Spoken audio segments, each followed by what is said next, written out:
Hey, it's One Plucky Pixel here, and welcome back to another creative design tutorial. In today's video, we will cover two different ways to create graphic drop shadows on text within Adobe Illustrator. Starting things off with composition number 1, we do have some text made with the regular type tool over here. Now, in this case, I do want to create one more layer. I will name this top text, and the other effect text. I do want the top text on top as well, so I will click and drag to rearrange my layers. And from here we can get started. First, I'm going to type and create outlines.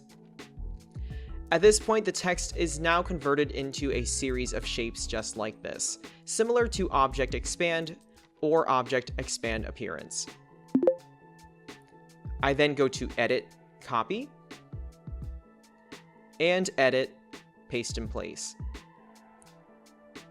Now I'm going to move one copy down to the bottom layer over here.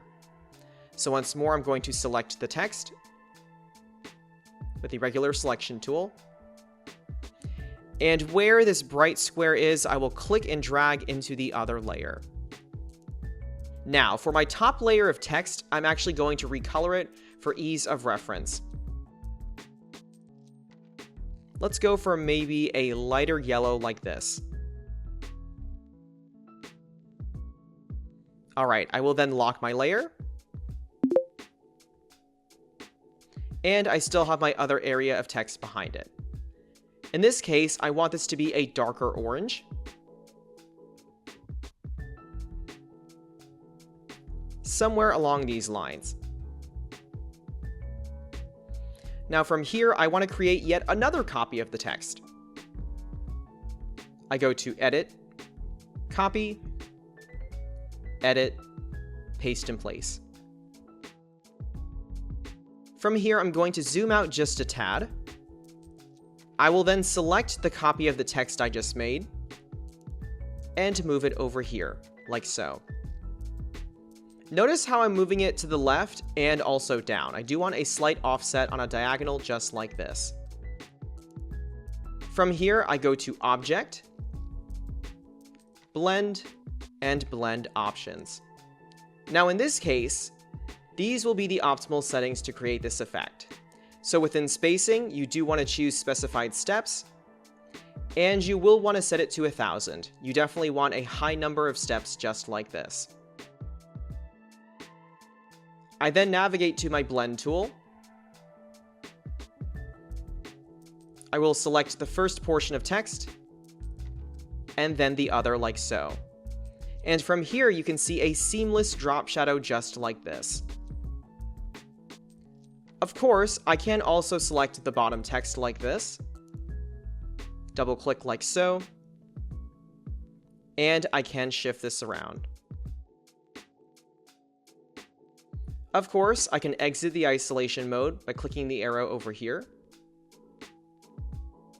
And once more. Of course, I can also bring back my top layer.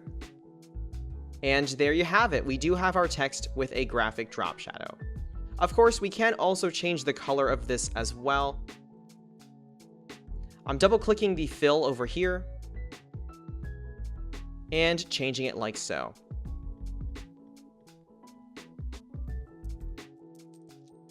So in this case, the blend tool is very useful.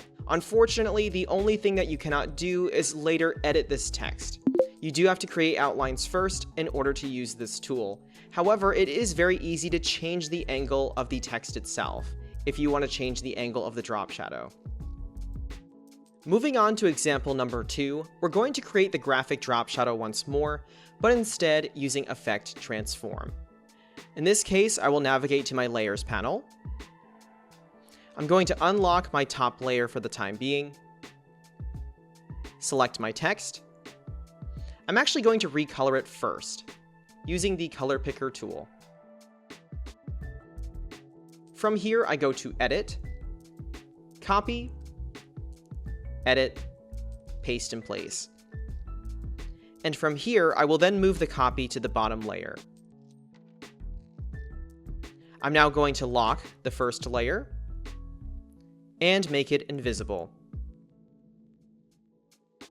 From here, I will then select the copy of my text, use the color picker tool, and colorize it accordingly. And now we are ready to get started.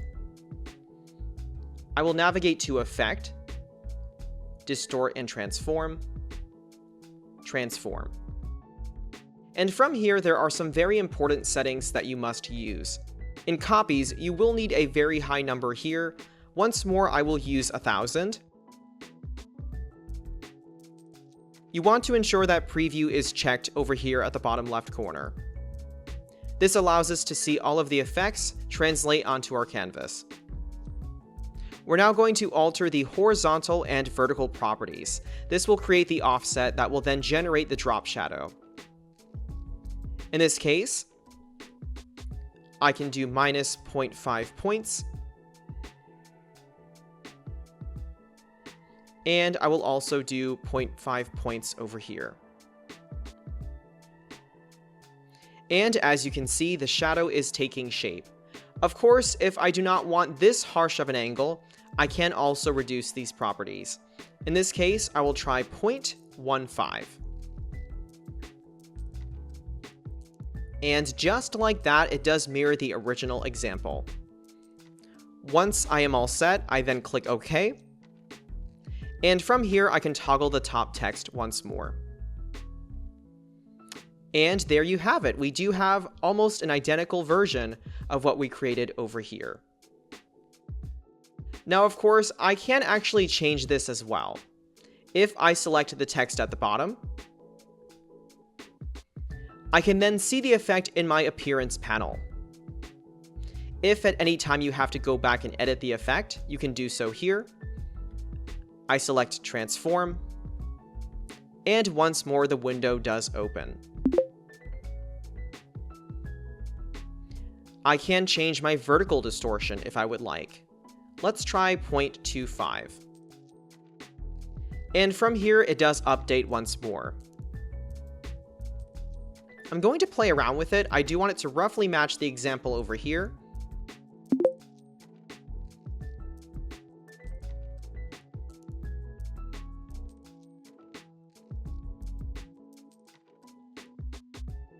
And just like that, these are fairly synonymous. In the event that you want to delete the effect, you can also do so. If you select the trash can icon, you will then delete the effect. Of course, you do keep the original text as well. Additionally, if you use the transform method, I can disable the top layer for now, and actually edit this text. In this case, this could be bye. And as you can see, the drop shadow automatically updates. If I have to correct my top layer, I can also do so. In this case, I'm going to select my text. I then select Edit, Copy, Edit, Paste in place. From here, I'm going to make the top layer visible. I will unlock it and delete the original text. No more hello. I then select the copy of bye. I'm going to click and move it to my top layer and then lock my bottom layer. In this case, I can utilize my appearance panel. And because this top layer does not need the effect, I will then delete it here in my appearance panel. I can use the color picker tool once more and set it back to yellow. Overall, both methods are extremely useful for creating graphic drop shadows, and of course you can also use this technique on other shapes besides text. In this case, the blend tool is a little bit easier to use in terms of customizing the angle of your drop shadow. However, if you do use the transform panel, you can retain the original type layer and adjust it accordingly. So it is a matter of preference which you choose, and both are still valid in the end. Of course, if you have any questions, please feel free to reach out in the comments below. And of course, I hope to see you in the next tutorial. As always, thanks for watching.